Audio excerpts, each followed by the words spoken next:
Right, we're going to do step by step. We're going to cover this panel first on the end because that's a nice big panel and it's 6.5 by 20. So I've cut a piece 6.5 by 20 and I'm going to mat it with the sort of burgundy type colour, and I'm going to add on 0.5 centimetre to both measurements to do my mat. So instead of 6.5 it's going to be 7 by 20.5. So, 7 by 20.5.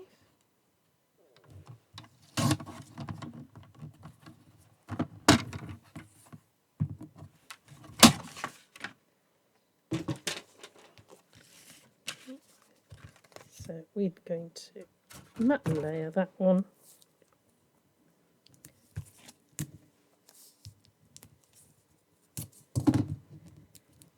And we're going to have just a very small border all the way round. So there isn't really a direction to my pattern.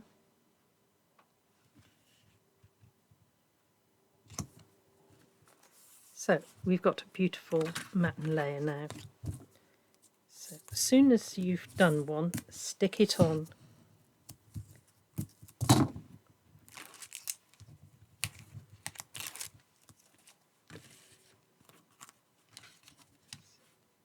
Yeah, we should have a small panel of white showing, and you want to make sure that you are well away from this crease, that it still folds nicely. So there's our first one. Now the next big one I want to do is this centre one, and as this is going to be fussy pattern all the way over, I'm going to do a blank piece in the middle. So I've prepared that 10.5 by 14, and the mat around it is 11 by 14.5.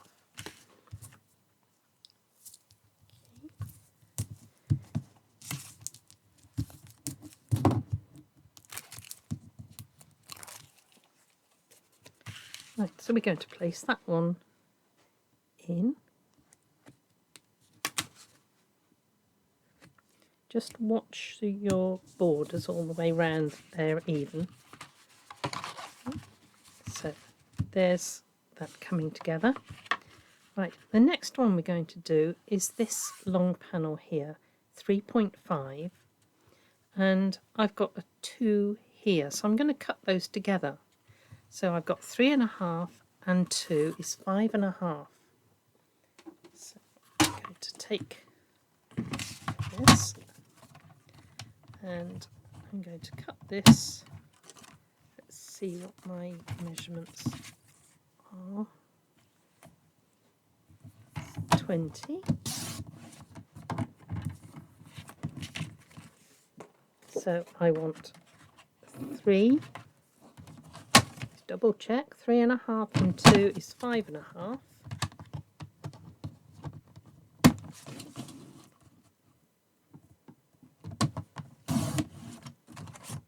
And I'm now going to cut this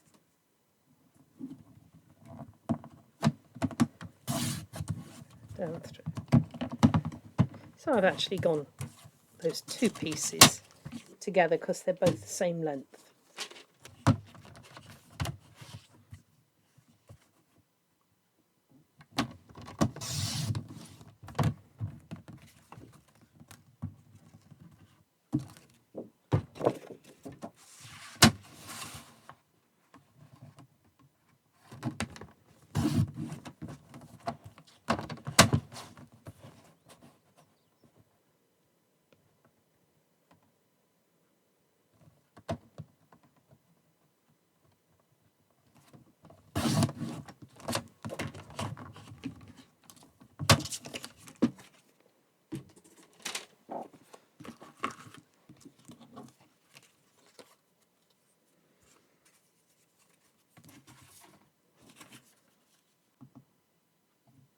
So we've now got 3.5 by 20 and 4 by 20.5.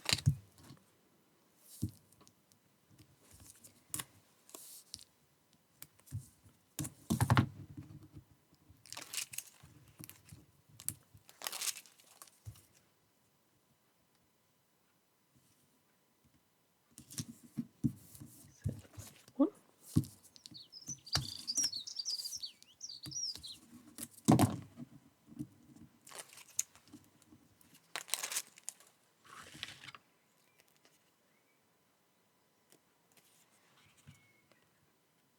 So I can now make sure that I'm matching the height of my pieces here. Now we're going to do this one.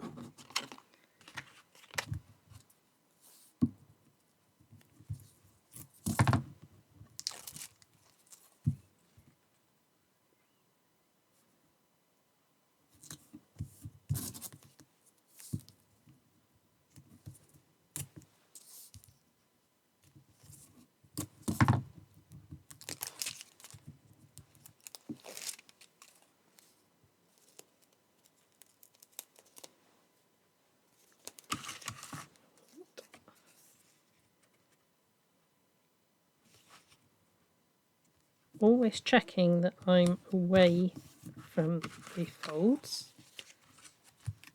Beautiful. Right, now next longest one is 14 by 2. Is our pattern piece.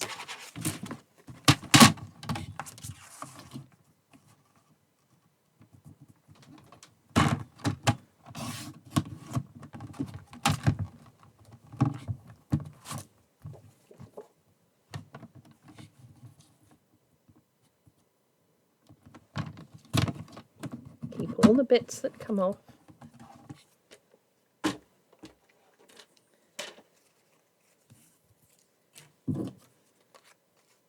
It's not quite long enough.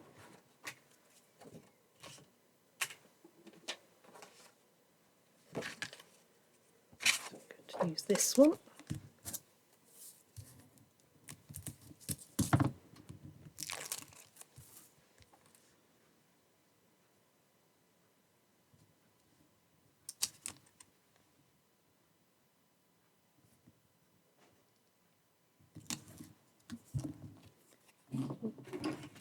And if you like doing things by hand,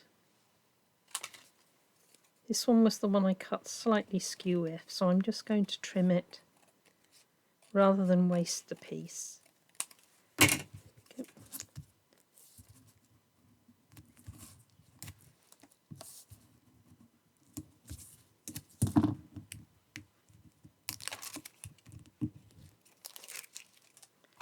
So this piece here will go into there. So always making sure it works.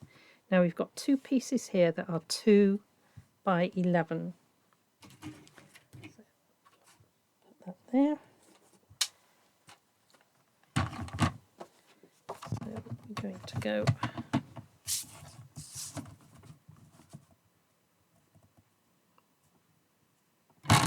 cutting 4 by 11. And then I can just cut that into half. And I've got two pieces, 2 by 11.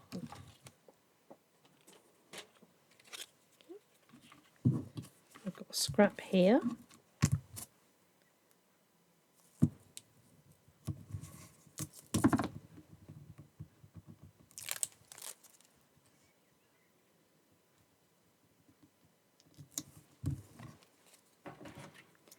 So I know exactly what edge I need to put all the way around. So if you don't fancy doing all the intricate measurements, place it on and cut round.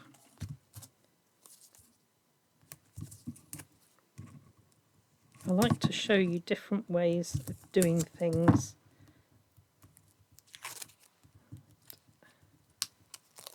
There we go. So we're going 2 by 11.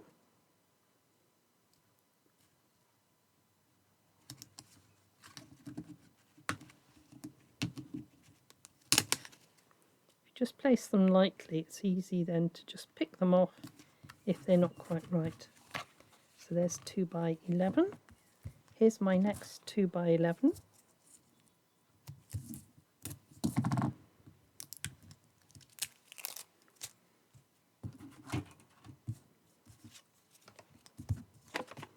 And I'm going to hand cut this one.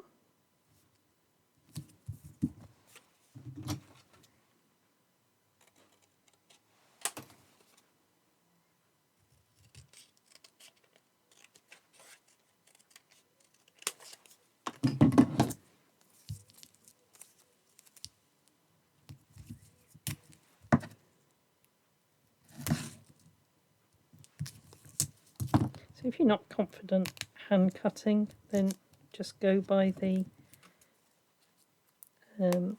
instructions to add 1/2 centimetre to each measurement. There we go.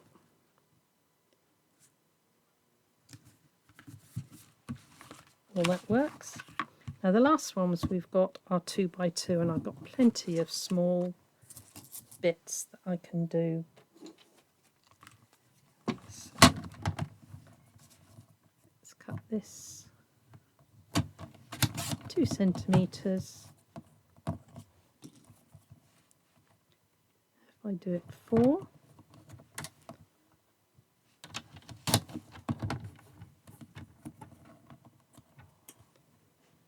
and I can cut that in half. Sometimes it's easier to cut longer bits and then just divide them up when they're so small. So I've got another piece here. So I'm going to put that onto there.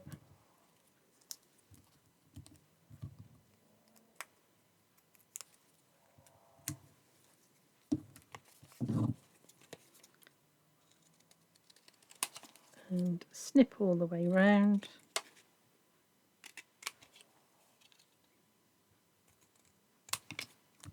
One.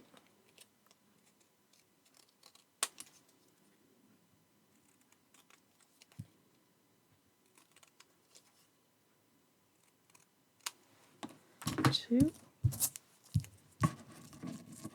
Clean up the desk in a minute.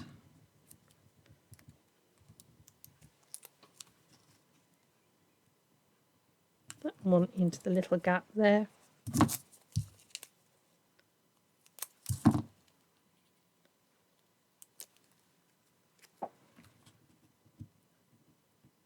And that one.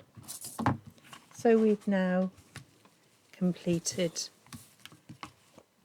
pardon me, all the extra bits on the panels. Okay, so all our panels are finished. I've now found myself a design, a decoupage design that will tone in quite nicely. But to add that extra little bit of my design, I'm going to place that onto there.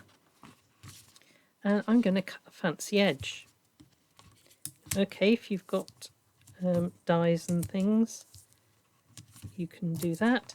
But how often you get a design and you haven't got the right sort of oval to go round it, because you've got fat ones, thin ones. Okay. So I've stuck that on. I need fancy scissors, and I'm going round the oval and placing my points of my scissors all the way round, but so that I'm not trying to hold on to all that weight. Right, take some off, start at the bottom, and I'm going round putting those points all the way round my oval. when I get to that bit that's overhanging, I can just tip it up slightly and carry on cutting.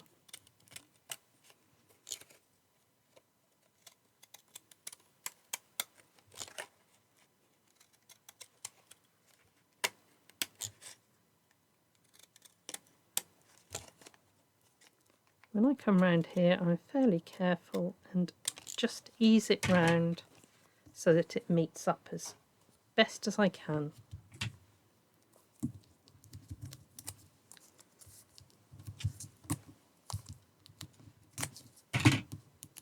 Right, now if you haven't quite matched up, this is the time that you can cover up any mistakes. I can see that is slightly bigger, so I'm going to place that one in there, and I've got all these extra pieces of decoupage that I can use to extend my picture. So I'm going to go to wet glue,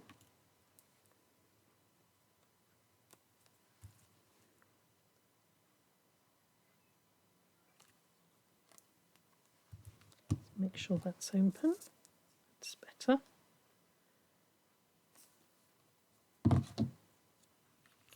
So I'm not piling up the decoupage, I want to try and fill my picture here, so I can use all sorts of little bits to add. To just take that off, and I think I'm just going to put that in the middle. So now, instead of a small oval, I've now taken all my pieces and made a beautiful picture. So when it goes together, it's as though this frame is complete all the way round. Okay, let's bring in this one. This one was made with a hunky-dory topper and some extra decoupage. Okay, and just a plain paper, I can't remember, it was just in my stash, but that is very muted compared to this one, where this is the main focal point really of the card. Let's go back to this one. Okay, so quite fussy, bit of texture on the back and a die cut greeting. And it's also got a bit down here of a die cut lace edge. Okay, so loads and loads of different ideas. Right, so that's the one that we've made together, and this was the one that we learnt how to do the bigger card. So do have a go, have fun, happy crafting, and God bless you all.